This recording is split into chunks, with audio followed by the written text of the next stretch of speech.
Assalamualaikum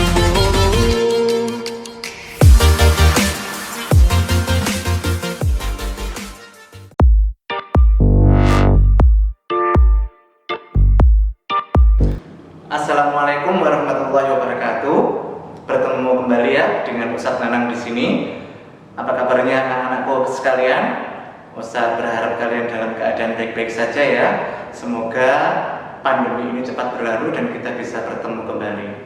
Nah, untuk kali ini Ustadz akan menyampaikan pembelajaran tematik ya untuk muatan PKM tema 6. Jadi persiapkan diri kalian ya untuk mengikuti video pembelajaran kali ini dan tonton videonya sampai selesai.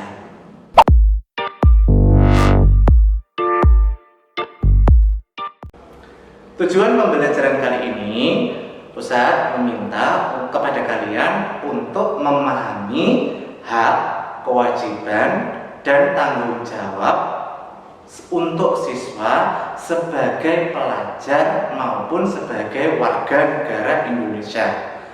Dan untuk keterampilannya, Ustadz meminta kalian untuk bisa menjelaskan apa itu pengertian hak, kewajiban, dan tanggung jawabmu sebagai pelajar dan warga negara Indonesia.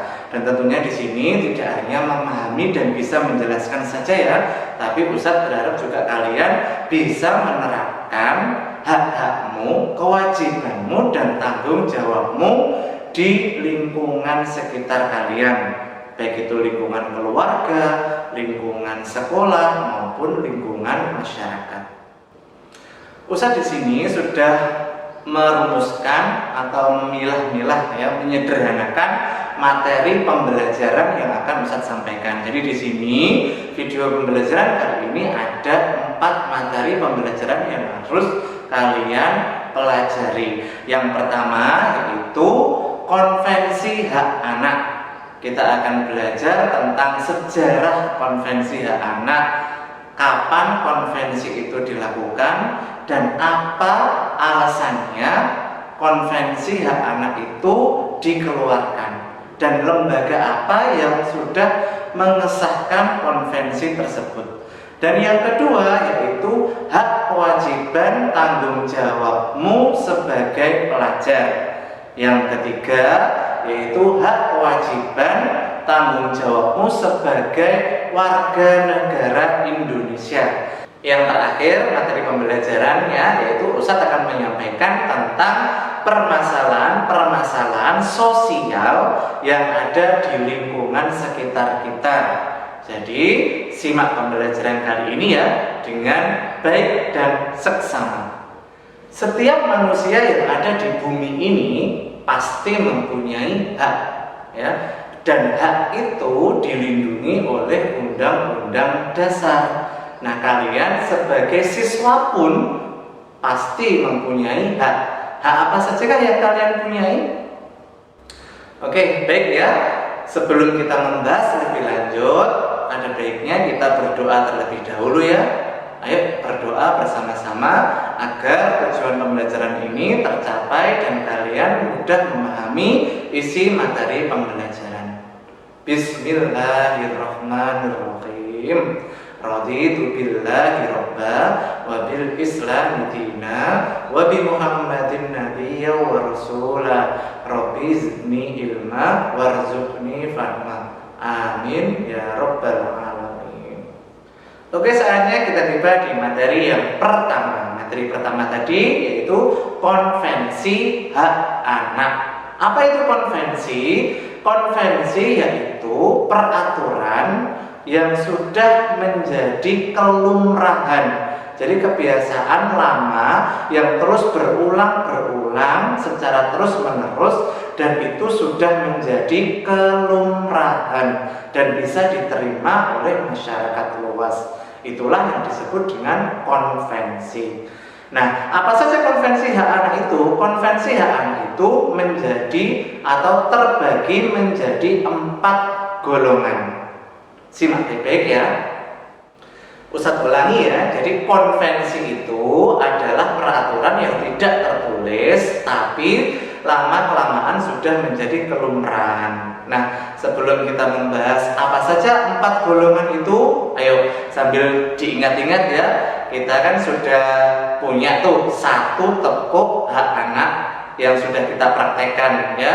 Ayo bersama-sama, tepuk hak anak, hak hidup, tumbuh kembang, perlindungan, partisipasi. Masih ingat apa sudah lupa? Lah, satu lagi ya, sekali lagi ya, kita tepuk bareng-bareng ya. Tepuk hak anak, hak hidup, tumbuh kembang, perlindungan, partisipasi. Yang pertama yaitu hak hidup, hak kelangsungan hidup, di mana kalian sebagai anak-anak mempunyai hak untuk mempertahankan atau untuk melangsungkan hidup kalian dengan memperoleh perawatan yang sebaik-baiknya. Jadi kalian di sini berhak untuk mendapatkan standar kesehatan yang sebaik-baiknya. Dari mana? Ya dari orang tua kalian, dari guru-guru kalian ya. Kalian berhak untuk mendapatkan perilaku perawatan yang sebaik-baiknya.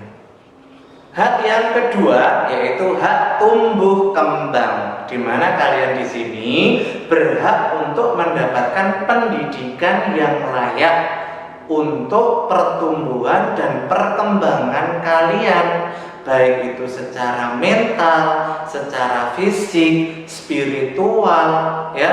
Nah, di sini kalian juga berhak mendapatkan tempat tinggal yang layak, mendapat makanan yang bergizi dan minuman yang bergizi pula. Jadi, hak tumbuh kembang itu tidak hanya untuk fisik saja, tapi melainkan untuk mental dan spiritual kalian.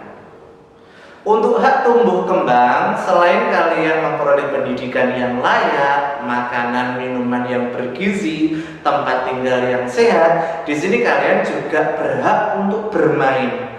Tapi sebagai siswa yang sudah menginjak ke kelas 5, tentunya kalian mempunyai batasan ya dalam bermain di sini.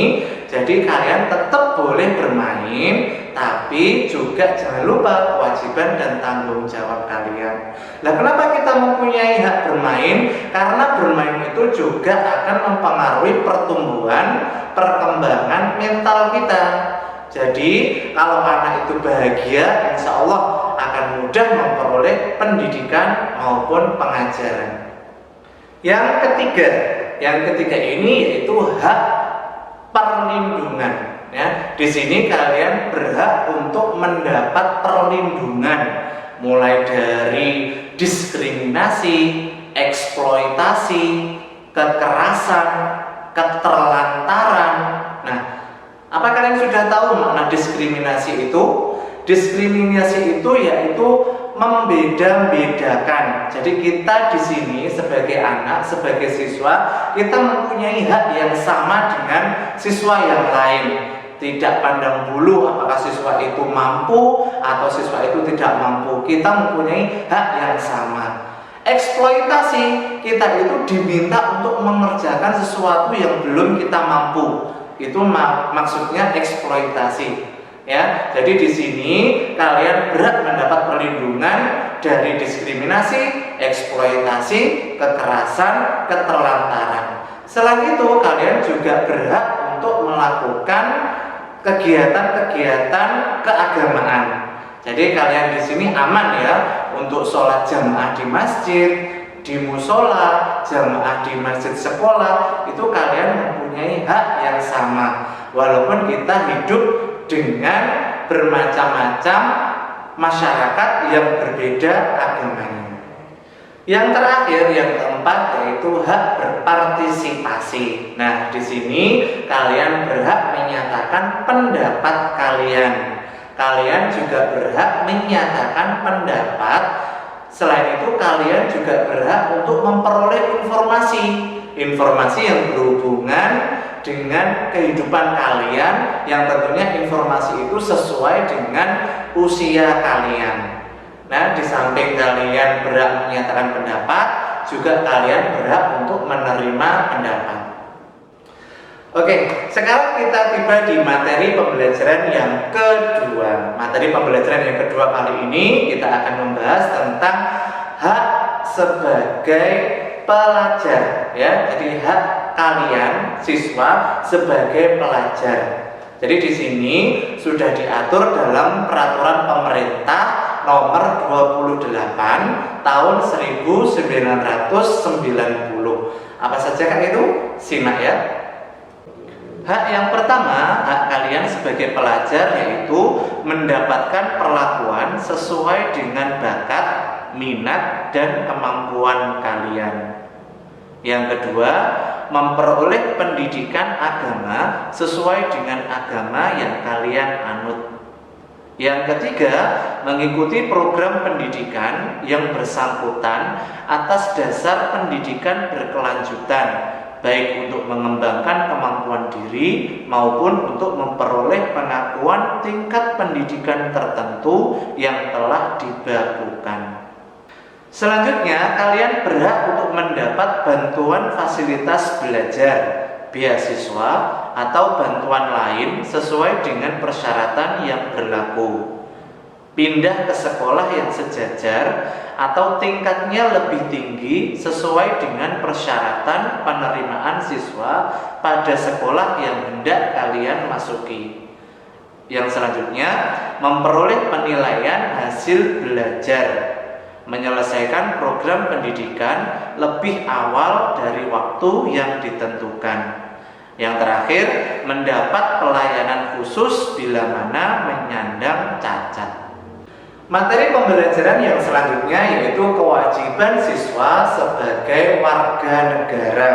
Bisa diingatkan ya, jadi kewajiban ini adalah sesuatu yang harus kalian lakukan, harus kalian laksanakan demi terjaminnya hak kalian. Jadi di sini kalian berhak mendapatkan hak kalian, tapi kalian juga wajib melakukan kewajiban kalian. Siswa wajib mematuhi peraturan yang berhubungan dengan pendidikan, misalnya menaati peraturan sekolah, mengikuti seluruh kegiatan sekolah sesuai dengan ketentuan yang berlaku, mewujudkan dan memelihara 5K, mematuhi berbagai ketentuan khusus yang mengatur penggunaan fasilitas atau sarana prasarana di lingkungan sekolah. Materi selanjutnya yaitu tanggung jawab. Tanggung jawab kalian siswa ya sebagai pelajar. Apa itu tanggung jawab? Ayo sama-sama kita ulangi ya. Jadi tanggung jawab yaitu kesadaran kita sebagai manusia akan perilaku yang kita lakukan, baik yang kita sengaja maupun tidak kita sengaja. Jadi di sini kita sadar bahwa kita sudah melakukan sesuatu dan kita juga akan menanggung apapun akibatnya, apapun resikonya. Jadi tidak hanya kita melakukan tapi tidak mau menanggung resikonya. Salah satu hak siswa yaitu mendapat pendidikan yang layak. Tapi di saat yang sama, siswa juga mempunyai tanggung jawab menjaga sarana pendidikan agar haknya terpenuhi. Jika siswa tidak melaksanakan tanggung jawab, maka sarana belajar akan rusak dan kegiatan belajar akan terganggu. Sebagai warga negara, siswa juga bertanggung jawab untuk memahami dan mengamalkan nilai-nilai sila Pancasila. Yang pertama, menghormati teman yang berbeda keyakinan, peduli kepada sesama dimanapun berada, menjaga persatuan dan kesatuan dengan menghargai perbedaan, mendengarkan pendapat teman saat berdiskusi dan kerjasama. Yang terakhir, mentaati peraturan sekolah yang menjamin rasa keadilan.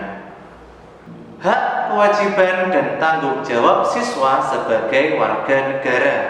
Setiap warga negara Indonesia memiliki hak dan kewajiban yang tak terpisahkan. Di mana ada hak, di situ ada kewajiban. Hak dan kewajiban warga negara diatur dalam Undang-Undang Dasar Republik Indonesia tahun 1945. Hak warga negara Indonesia sesuai Undang-Undang Dasar 1945.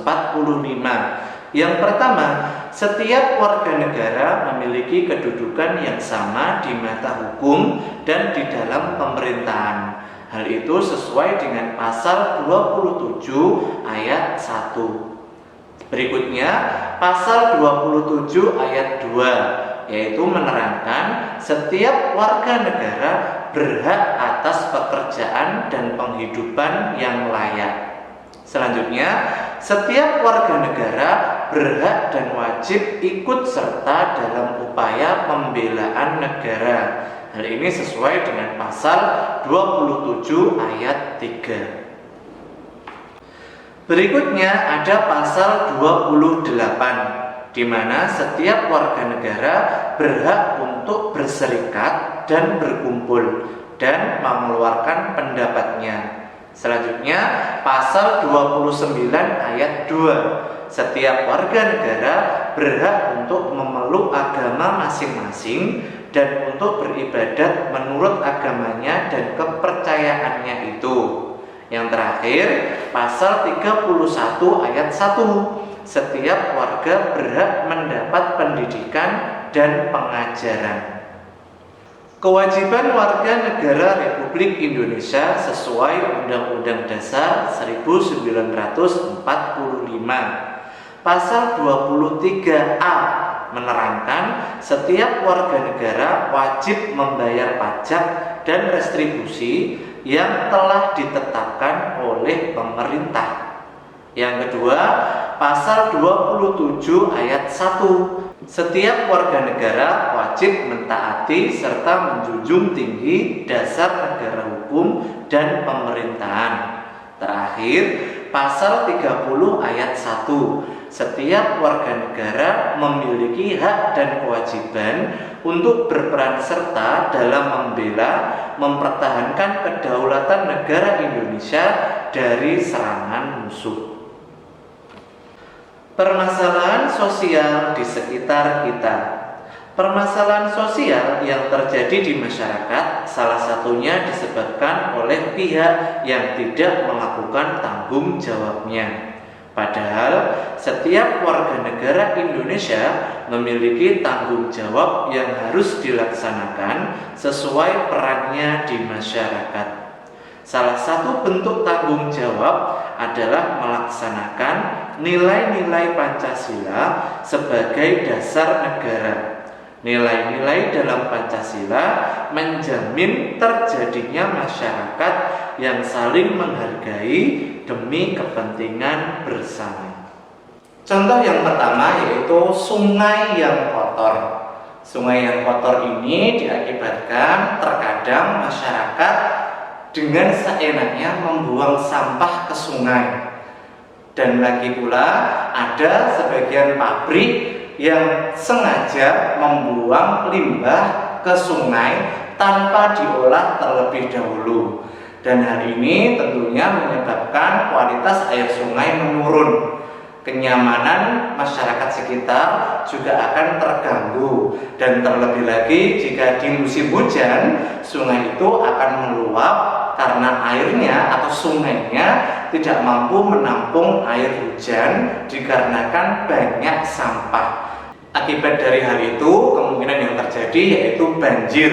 Airnya meluap, menggenangi permukiman penduduk, sawah-sawah, dan jalan-jalan. Contoh berikutnya, permasalahan sosial yang ada di sekitar kita yaitu adanya pihak yang tidak bertanggung jawab melakukan atau membuang sampah sembarangan. Dan membuang sampah sembarangan ini salah satu sifat yang tercela, tidak terpuji ya anak-anak. Jadi tolong tidak dilakukan. Misal kalian di dalam kelas pun atau di sekolah, walaupun sampahnya hanya sebungkus permen, sampah yang kecil ya, itu juga kalian bertanggung jawab dan wajib membuang sampah bungkus permen itu ke dalam tempat sampah. Ada lagi pihak yang tidak bertanggung jawab, adanya orang yang membuang sampah di jalan raya. Ada itu contohnya ya. Jadi sampah-sampah yang berserakan di jalan raya tersebut mengakibatkan jalan raya menjadi sempit, susah untuk dilewati kendaraan yang berlalu lalang lewat di situ ya. Dan ini merupakan sifat yang sama sekali tidak bertanggung jawab. Contoh permasalahan berikutnya yaitu kemacetan lalu lintas. Kemacetan di jalan raya ini biasanya terjadi saat-saat jam atau jam-jam berangkat sekolah atau jam pagi, di mana di saat kalian berangkat sekolah ataupun ada ayahmu atau ibumu berangkat bekerja ataupun orang lain di sekitar kalian akan berangkat untuk melakukan suatu pekerjaan. Nah, untuk itu kita bisa mensiasatinya ya, agar jalanan tidak macet. Kita berangkat lebih pagi, lebih awal, kita sudah menyiapkan apa saja yang perlu kita bawa untuk bersekolah di hari itu. Nah, kemacetan lalu lintas itu juga terjadi karena adanya pengendara yang tidak mematuhi rambu-rambu lalu lintas. Contoh, ada pengendara yang merobos saat lalu lintasnya atau lampu lalu lintasnya berwarna merah, dan hal itu tentunya sangat mengganggu kenyamanan pengendara lain. Akibatnya bisa fatal, bisa saja terjadi kecelakaan yang tidak diinginkan. Jadi sekali lagi ya, manfaatkan waktu kita sebaik-baiknya.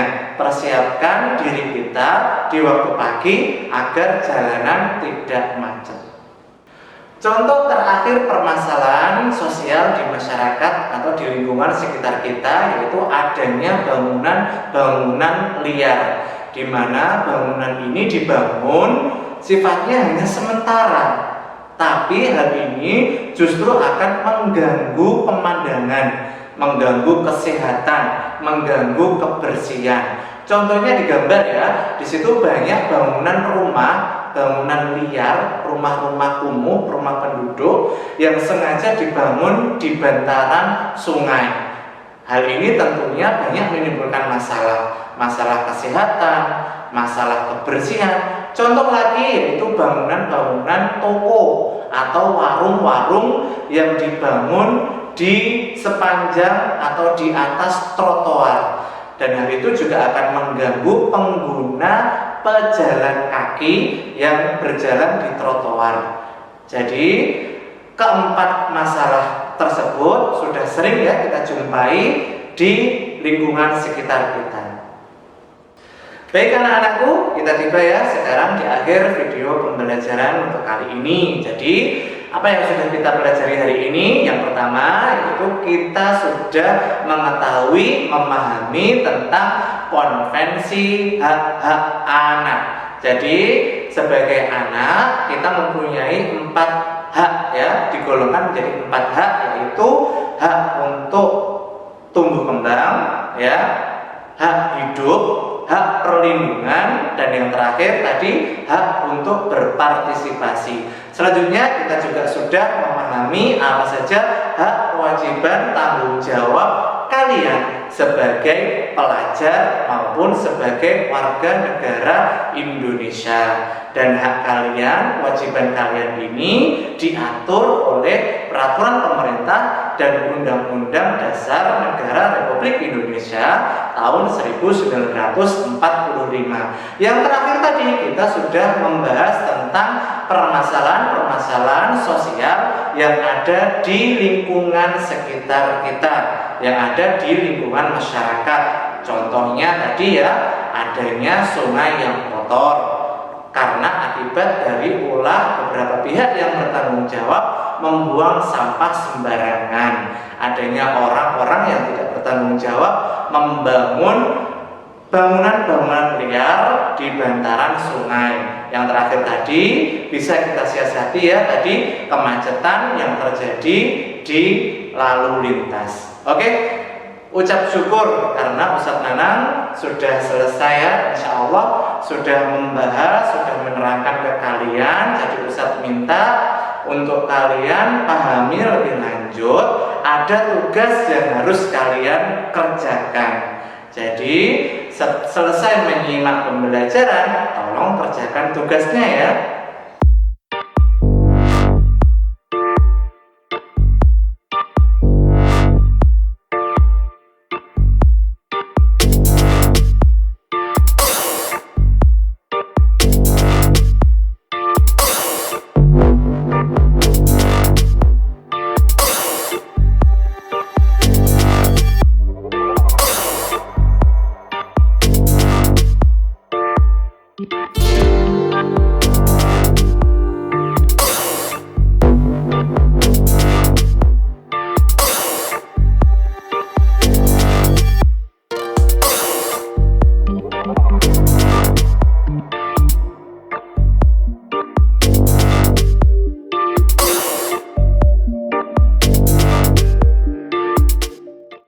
Nah, baik anak-anakku, Ustadz sampaikan terima kasih ya. Terima kasih kalian sudah menyimak video pembelajaran ini. Semoga apa yang kalian pelajari dari video ini bermanfaat untuk kalian.